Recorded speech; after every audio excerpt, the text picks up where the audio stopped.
The Matrix is one of the greatest metaphors ever. Machines invented to make human life easier end up enslaving humanity. This is the most common theme in dystopian science fiction. Why is this fear so universal, so compelling? Is it because we really believe that our toaster and our notebook will end up as our mechanical overlords? Of course not. This is not a future that we fear, but a past that we are already living. Supposedly, governments were invented to make human life easier and safer, but governments always end up enslaving humanity. That which we create to, quote, serve us, ends up ruling us. The U.S. government, by and for the people, now imprisons millions, takes half the national income by force, overregulates, punishes, tortures, slaughters foreigners, invades countries, overthrows governments, imposes 700 imperialistic bases overseas, inflates the currency, and crushes future generations with massive debts. That which we create to serve us ends up ruling us. The problem with the state as servant thesis is that it is historically completely false, both empirically and logically. The idea that states were voluntarily invented by citizens to enhance their own security is utterly untrue. Before governments in tribal times, human beings could only produce what they consumed. There was no excess production of food or other resources. Thus there was no point owning slaves, because the slave could not produce any excess that could be stolen by the master.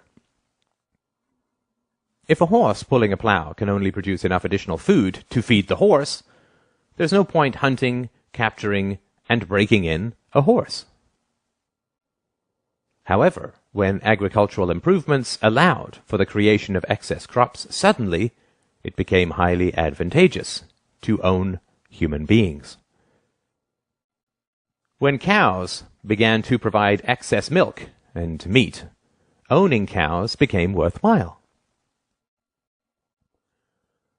The earliest governments and empires were in fact a ruling class of slave hunters who understood that because human beings could produce more than they consumed, they were worth hunting, capturing, breaking in, and owning.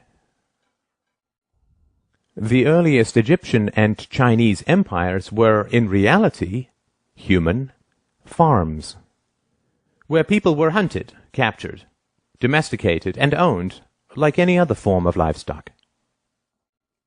Due to technological and methodological improvements, the slaves produced enough excess that the labor involved in capturing and keeping them represented only a small subset of their total productivity.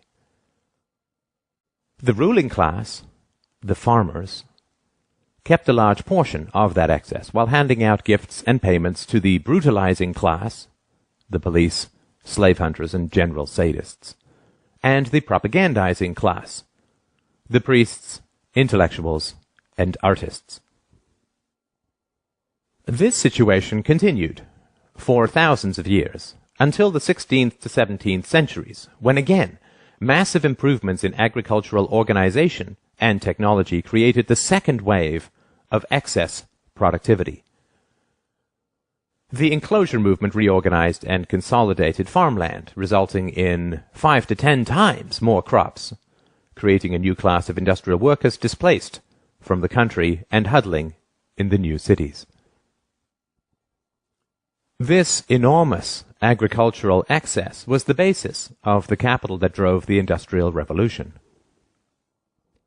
The Industrial Revolution did not arise because the ruling class wanted to free their serfs, but rather because they realized how additional, quote, liberties could make their livestock astoundingly more productive. When cows are placed in very confining stalls, they beat their heads against the walls, resulting in injuries and infections. Thus farmers now give them more room, not because they want to set their cows free, but rather because they want greater productivity and lower costs. The next stop after free range is not freedom. The rise of state capitalism in the 19th century was actually the rise of free-range serfdom. Additional liberties were granted to the human livestock not with the goal of setting them free, but rather with the goal of increasing their productivity. Of course, intellectuals, artists, and priests were, and are, well paid to conceal this reality. The great problem of modern human livestock ownership is the challenge of enthusiasm. State capitalism only works when the entrepreneurial spirit drives creativity and productivity in the economy. However, excess productivity always creates a larger state and swells the ruling classes and their dependents, which eats into the motivation for additional productivity. Taxes and regulations rise, state debt, future farming, increases, and living standards slow and decay. Depression and despair begin to spread as the reality of being owned sets in for the general population. The solution to this is additional propaganda, antidepressant medications, superstition, wars, moral campaigns of every kind, the creation of, quote, enemies, the inculcation of patriotism, collective fears, paranoia about outsiders and immigrants, and so on. It is essential to understand the reality of the world. When you look at a map of the world, you are not looking at countries, but farms. You are allowed certain liberties, limited property ownership, movement rights, freedom of association and occupation, not because your government approves of these rights in principle, since it constantly violates them, but rather because free-range livestock is so much cheaper to own and so much more productive. It is important to understand the reality of ideologies. State capitalism, socialism, communism, fascism, democracy. These are all livestock management approaches. Some work well for long periods, state capitalism, and some work very badly, communism.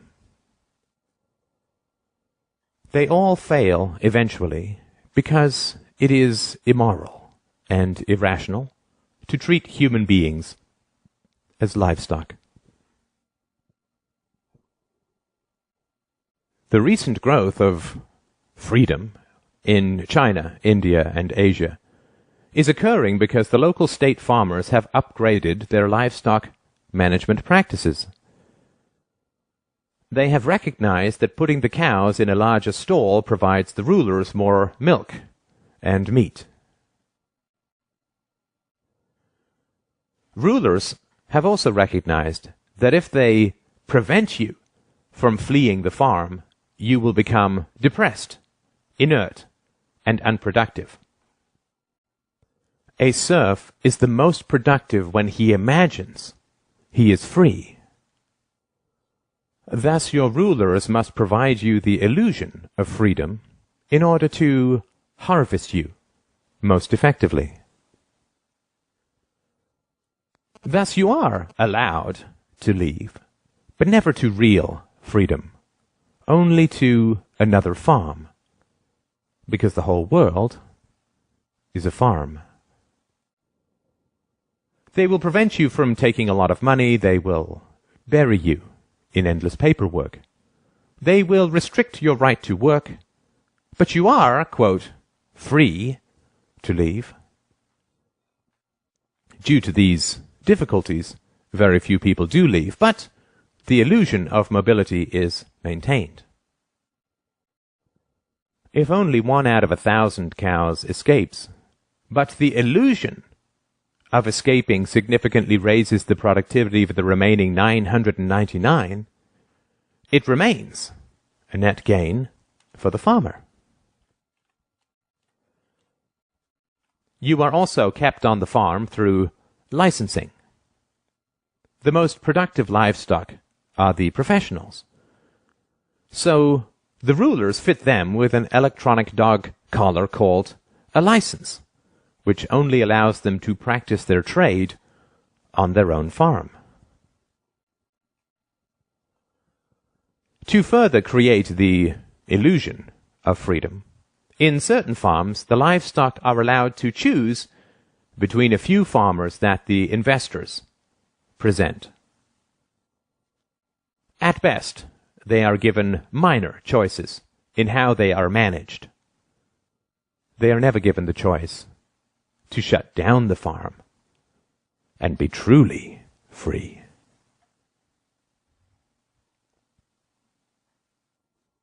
Government schools are indoctrination pens for livestock.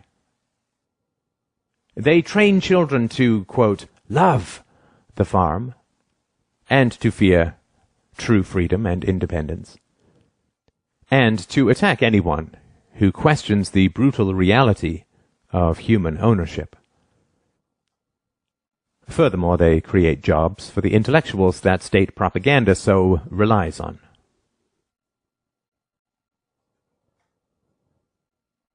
The ridiculous contradictions of statism, like religion, can only be sustained through endless propaganda inflicted upon helpless children. The idea that democracy and some sort of social contract justifies the brutal exercise of violent power over billions is patently ridiculous. If you say to a slave that his ancestors, quote, chose slavery, and therefore he is bound by their decisions, he will simply say, if slavery is a choice, then I choose not to be a slave. This is the most frightening statement for the ruling classes, which is why they train their slaves to attack anyone who dares speak it. Statism is not a philosophy.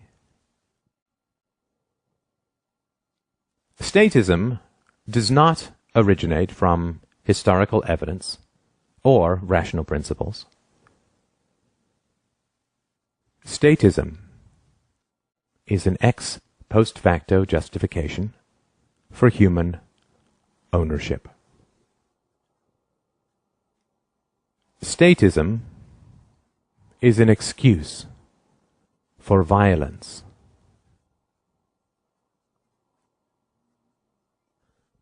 Statism is an ideology, and all ideologies are variations on human livestock management practices. A religion is pimped out superstition, designed to drug children with fears that they will endlessly pay to have, quote, alleviated. Nationalism is pimped out bigotry, designed to provoke a Stockholm syndrome in the livestock. The opposite of superstition is not another superstition, but the truth. The opposite of ideology is not a different ideology, but clear evidence and rational principles.